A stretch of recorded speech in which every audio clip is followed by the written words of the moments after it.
Hi అండి. ఇప్పుడు చూస్తున్న టెంపుల్ వచ్చి శివాలయం టెంపుల్ మూలకోనలోనే ఉంటుంది. ఇది వచ్చి పుత్తూరు మండలం గోపాలకృష్ణపురం అనే విలేజ్ నుంచి వస్తుందనమాట.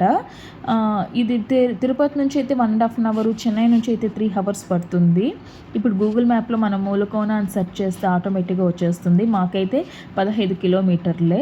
సో మేము ఆరాంగా మార్నింగ్ ఒక 6 బయలుదేరి వచ్చేసాం. ఎర్లీ మార్నింగ్ అయితేనే ఫ్రెష్గా మంచిగా ఉంటుంది.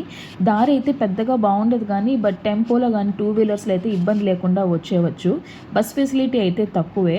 అక్కడ రోడ్లంతా బాగా ఎగుడు దిగుడులుగా ఉంటుందన్నమాట. ఇక్కడ నీరు చాలా ఫ్రెష్గా ఉంటుందన్నమాట. మార్నింగ్ అయితే పెద్దగా ఎవరు ఉండరు అసలు. ఒక 6 ఆ సమయంలో, తర్వాత ఒక 10 ఆఫ్టర్ అయితే ఎక్కువ మంది వచ్చేస్తారు. నీళ్ళంతా కూడా కొంచెము గల్బాగా అయిపోతుంది. అందుకే మేము మార్నింగ్ పూట వచ్చేస్తామన్నమాట. ఇక్కడ వాటర్ అయితే ట్రాన్స్పరెంట్గా మనకి రాళ్ళు అయితే ఎంత చక్కగా కనిపిస్తుందో, నీరు అంత బాగుంటుంది కూడా అసలు. ఈ నీరుతో కూడా ఇక్కడ అందరూ చాలామంది వచ్చి స్టే చేసి వంటలు చేస్తే కూడా చాలా బాగుంటుంది అంటారు. ఇక్కడ ఒక ఆశ్రమం ఉందన్నమాట. తాత ఉండేవాళ్ళు. ఆయన చనిపోయాక ఇప్పుడు చాలా ఏళ్ళు అయిపోయిందిలేండి. ఆయన చనిపోయాక ఇక్కడ అతనికి సమాధి కూడా కట్టారనమాట. శివానంద ఆశ్రమం అని కూడా చెప్తారు.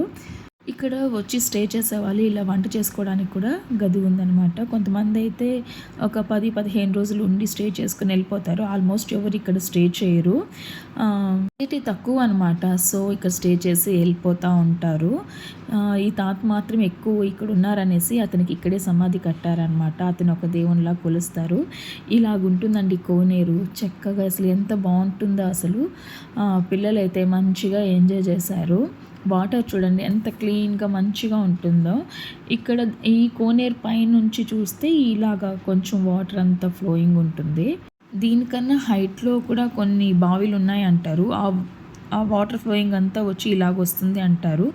అంత హైట్కి మేమైతే వెళ్ళలేదు. ఇక్కడ శివలింగం, నందీశ్వరుడి అలాగా ఉందన్నమాట. ఇక్కడ చేపలు అయితే మంచిగా ఉంటుందన్నమాట.